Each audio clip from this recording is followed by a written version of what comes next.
आत्मविश्वास, अति आत्मविश्वास नहीं होना चाहिए, है ना? लो से मेरे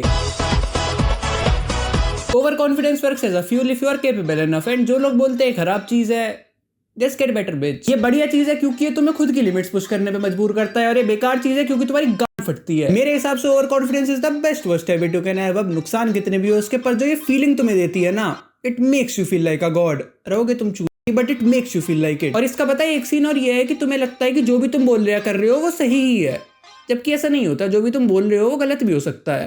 तुम्हारे केस में मैं तो सही बोलता हूँ हमेशा। It's so tough being right all the time bro. Sometimes I wish I was like you all, short and retarded. Taming others is something an overconfident person doesn't do.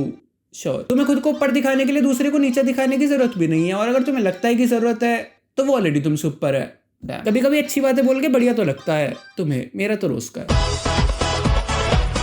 बहुत ईजी है, तो आपको कुछ भी करने की जरूरत नहीं है। आप बस अपने घर बैठो और हर 5 साल में कोई आपसे आपके घर के सामने वाली रोड बनवा दूंगा, आपके घर की बिजली की समस्या खत्म करवा दूंगा, आपके बच्चे को एग्जाम से पहले ही पेपर दिलवा दूंगा, बोल के चला ही जाएगा। वरना अगर घर पे ना मिले तो बाहर किसी गरीब को धर्म के नाम पे पीटता तो पक्का ही मिल जाएगा। It and that tough. आपको पता है एसी चलाते हुए रिमोट का यूज होता है और उसका बिल देते हुए पैसों का। औकात में चलाया करो इसलिए बहन के लोग। ये तो हो गया पहला तरीका पहचानने का। दूसरा तरीका है कि आप अपने काम से काम रखो ना यार, क्या इतना चले आपको। According to me only negative it है इसकी ओवर कॉन्फिडेंस में तुम ज्यादा बकवास कर देते हो एंड ज्यादा प्रोमिसेस भी कर देते हो, वो भी उन चीजों के जिनका होना तुम्हारे हाथ में भी नहीं है। एंड देन होता क्या है कि वही प्रोमिसेस तुम्हें बर्डन जैसे लगने लगते हैं, और फिर वही तुम्हारे stress, anxiety, fear of failure, self doubts, इन सब का कारण बनते हैं। और इसका पता है सच कोई सॉल्यूशन भी नहीं है, एंड मेरे अकॉर्डिंग ढूंढना भी नहीं चाहिए, क्योंकि ओवर कॉन्फिडेंस ही तुम्हें तुम बनाता है, एटलीस्ट मेरे केस में। हाँ नो, जब तक ओवर पावर नहीं कर रहा तब तक ही ठीक है, पर I think I like it this way and I don't even know कि आता कहाँ से है। Maybe I trust myself so much कि खुद आ जाता है, पर I also doubt myself so much, तो I don't know कहाँ से आता है। ओवर कॉन्फिडेंस वाली वीडियो में भी रंडी रोने नहीं रुकते एक तो इसके। असली over confidence is when you enter someone's life, when I enter someone's life thinking I would make it better but I just ruin their perception of love, not just their perception of love but their mental and physical health too. It's more of a package I offer. तुमने वो कहावत तो सुनी होगी, इंसान को रोनों से निकाल लोगे पर रंडी रोनों को इंसान से कैसे निकालोगे।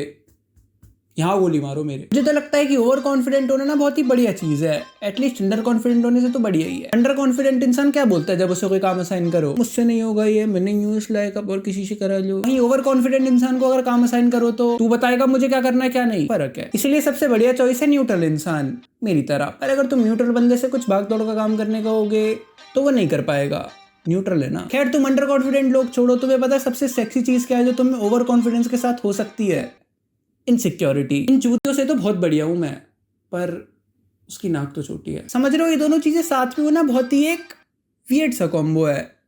नहीं समझ रहे क्या? ये बड़े तो कुछ भी नहीं है मेरे आगे, पर इनके दांत तो सीधे हैं। समझ रहे हो ना? अब दोनों तब एक साथ आ जाते हैं ना, ये तो कुछ तो बहुत ही एक अजीब सा ही कुछ कॉम्बो बन जाता है ये।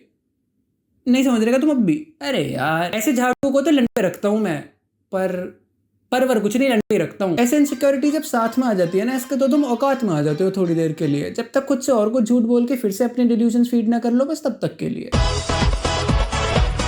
डिल्यूजनल होना और ओवर कॉन्फिडेंट होना ऑलमोस्ट एक ही बात है मेरे अकॉर्डिंग। क्योंकि डिल्यूजनल होना क्या होता है, तुम एक ऐसी चीज बोलते हो जिसे सुन के सामने वाले को लगता है ये तो कुछ भी बोलता रहता है पागल। वहीं ओवर कॉन्फिडेंट होकर अगर तुम कुछ बोलते हो तो भी यही लगता है सबको। तो फर्क है क्या दोनों में? बोलने को तुम किसी को बोल दो कि वो महीने के करोड़ों रुपए कमाएगा, बोलना उसका डिल्यूजन है, ये ओवर कॉन्फिडेंस है। पर अगर देखा जाए तो जो कोर फीलिंग हो स्टेटमेंट को बोलने की, वो अगर ओवर कॉन्फिडेंस भी है तो भी वो कहीं ना कहीं एक डिल्यूजन से ही आ रही है।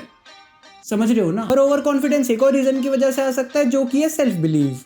बस यही फर्क है दोनों में। इसलिए यानी हर ओवर कॉन्फिडेंट बंदा कहीं ना कहीं डिल्यूजनल है, पर हर डिल्यूजनल बंदा ओवर कॉन्फिडेंट नहीं है। कुछ तो बातें बोल देता हूँ मैं हमेशा सही बात बोलना भी ना एक कला है। मैं तो गोरा हूं पर ये एक कला मार गई मेरे दिमाग की। एक तो हर बात पे गाली, तमीज ही नहीं है। आगे की पूरी वीडियो बिना गाली की होगी। अब आज की वीडियो के लिए इतना ही। क्या अच्छा लगा क्या नहीं वो जरूर बता देना। इंस्टा का लिंक डिस्क्रिप्शन में है। मिलते हैं अगली वीडियो में। Bye bye.